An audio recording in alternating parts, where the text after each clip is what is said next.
स्वागत है आज की ताजा खबरों के इस शो में जिसका नाम है कोच टुडे हिंदी। मेरा नाम है सैयद आमिर हुसैन और आइए बिना किसी देरी के आज की सुर्खियों से शुरू करें। सुप्रीम कोर्ट ने महाराष्ट्र के 19,000 से अधिक स्ट्रीट वेंडर्स को बेदखली से अंतिम संरक्षण प्रदान कर दिया। पुलिस पक्षपातपूर्ण कार्रवाई कर रही है। सुप्रीम कोर्ट ने धर्मांतरण कानून को गलत तरीके से इस्तेमाल करने के लिए यूपी पुलिस को लगाई फटकार। दिल्ली दंगों के मामले में दिल्ली कोर्ट ने ऑटो ड्राइवर की हत्या के आरोप में 11 मुसलमानों को किया बरी, 8 के खिलाफ तय किए आरोप। हिमाचल प्रदेश हाईकोर्ट ने बीएफआई को अनुराग ठाकुर को आगामी चुनावों में भाग लेने की अनुमति देने का निर्देश दिया। केरल हाईकोर्ट ने राज्य सरकार से रैगिंग रोकने के लिए नियम बनाने वाले कार्य समूह का मसौदा दाखिल करने को कहा। पश्चिम बंगाल सरकार ने राज्य आबकारी अधिनियम में संशोधन का प्रस्ताव रखा। बार में महिलाओं के काम करने पर लगी भेदभावपूर्ण रोक हटाने की तैयारी। इन खबरों के बारे में ज्यादा जानकारी के लिए सब्सक्राइब करिए हमारा यूट्यूब चैनल या विजिट करिए हमारी वेबसाइट www.livelaw.in, जहां आप इन सारी खबरों के बारे में अच्छे से जान सकते हैं। लाइव लॉ हिंदी पे आपको हिंदी में सारी ताजा अपडेट्स भी मिल जाएंगी। अगर आपको ये वीडियो पसंद आया है तो इसे लाइक करिए और कमेंट करिए अपने व्यूज। हमें YouTube पर सपोर्ट करने के लिए हमारे वीडियो को ज्यादा से ज्यादा शेयर करिए। आप हमें सपोर्ट करके लीगल जर्नलिज्म को प्रमोट कर सकते हैं। चलिए अब बढ़ते हैं आज की खबरों की ओर। आज की पहली खबर में सुप्रीम कोर्ट ने हाल ही में महाराष्ट्र के पुणे के पास पिंपरी चिंचवाड़ में 19,000 से ज्यादा स्ट्रीट वेंडर्स को बेदखली से अंतरिम संरक्षण दिया है। कोर्ट ने कहा कि जब तक स्ट्रीट वेंडर्स जीविका संरक्षण और स्ट्रीट वेंडिंग विनियमन अधिनियम 2014 के अनुसार हॉकिंग और नॉन हॉकिंग जोन की पहचान नहीं की जाती, तब तक यथास्थिति बनाई रखी जाए और हॉकर्स को उनके विक्रय स्थल से बेदखल ना किया जाए। जस्टिस विक्रम नाथ और जस्टिस संदीप मेहता की बेंच ने यह आदेश पारित किया। कथित तौर पर कोर्ट ने मौखिक रूप से यह भी कहा कि हॉकर्स के साथ सम्मान और गरिमा के साथ व्यवहार किया जाना चाहिए और उन्हें अवैध रूप से बेदखल नहीं किया जा सकता। सुप्रीम कोर्ट ने कथित बलात्कार से जुड़े एक मामले में राज्य के धर्मांतरण विरोधी कानून का दुरुपयोग करने के लिए उत्तर प्रदेश पुलिस की कड़ी आलोचना की है। सीजेआई संजीव खन्ना और जस्टिस संजय कुमार की अगुवाई वाली पीठ पिछले 8 महीनों से जेल में बंद एक आरोपी की जमानत याचिका पर सुनवाई कर रही थी। उसके वकील ने तर्क दिया कि उसे सिर्फ एक महिला की मदद करने के लिए गलत तरीके से फंसाया जा रहा है। हालांकि राज्य ने दावा किया कि मामला सामूहिक बलात्कार के आरोपों से जुड़ा हुआ है। कोर्ट ने स्पष्ट रूप से नाराज होकर पुलिस की निष्पक्षता पर सवाल उठाते हुए कहा कि तथ्य स्पष्ट रूप से धर्मांतरण विरोधी कानून को लागू करने का औचित्य नहीं देते हैं।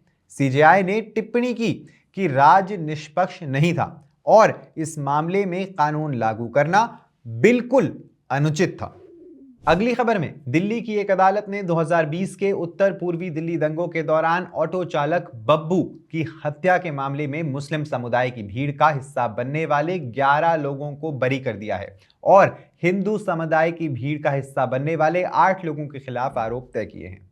कड़कड़डूमा कोर्ट के अतिरिक्त सत्र न्यायाधीश पुलस्त प्रमचाला ने पाया कि मृतक की पिटाई में मुस्लिम समुदाय की भीड़ की कोई भूमिका नहीं थी, बल्कि वे सहानुभूति रखने वाले थे। 11 लोगों को बरी करते हुए अदालत ने कहा कि गवाहों के बयान और घटना की वीडियो से पता चला है कि पीड़ित बब्बू की पिटाई में मुस्लिम समुदाय के लोगों की भीड़ के सदस्यों की कोई भूमिका नहीं थी। हिमाचल प्रदेश उच्च न्यायालय ने गुरुवार को पूर्व खेल मंत्री और हमीरपुर से 5 बार भाजपा सांसद रह चुके अनुराग सिंह ठाकुर को निर्वाचन मंडल से अयोग्य ठहराने जाने वाले फैसले पर प्रभावी रूप से रोक लगा दी है और भारतीय मुक्केबाजी महासंघ यानी बॉक्सिंग फेडरेशन ऑफ इंडिया को नामांकन की तिथि बढ़ाने का निर्देश दिया ताकि ठाकुर अपना नामांकन दाखिल कर सके और चुनाव में भाग ले सके।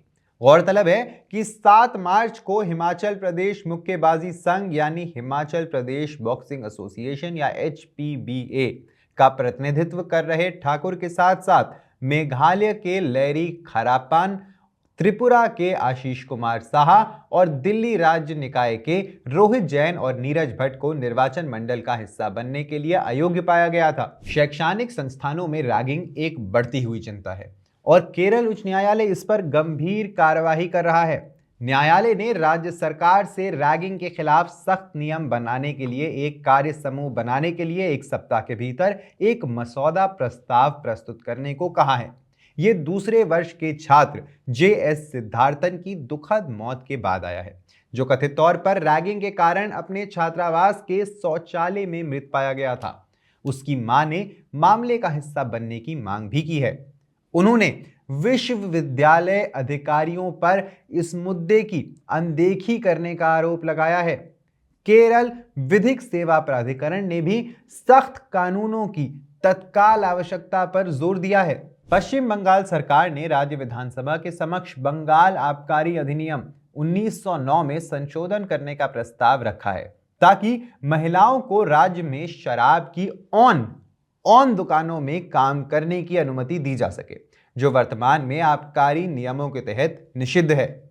ऑन दुकानें वो होती हैं जहां परिसर के अंदर ही शराब पीने के लिए बेची जाती है, जबकि ऑफ दुकानें या ऑफ शॉप्स वो होती हैं जहां शराब काउंटर पर बेची जाती है और पीने की अनुमति नहीं होती।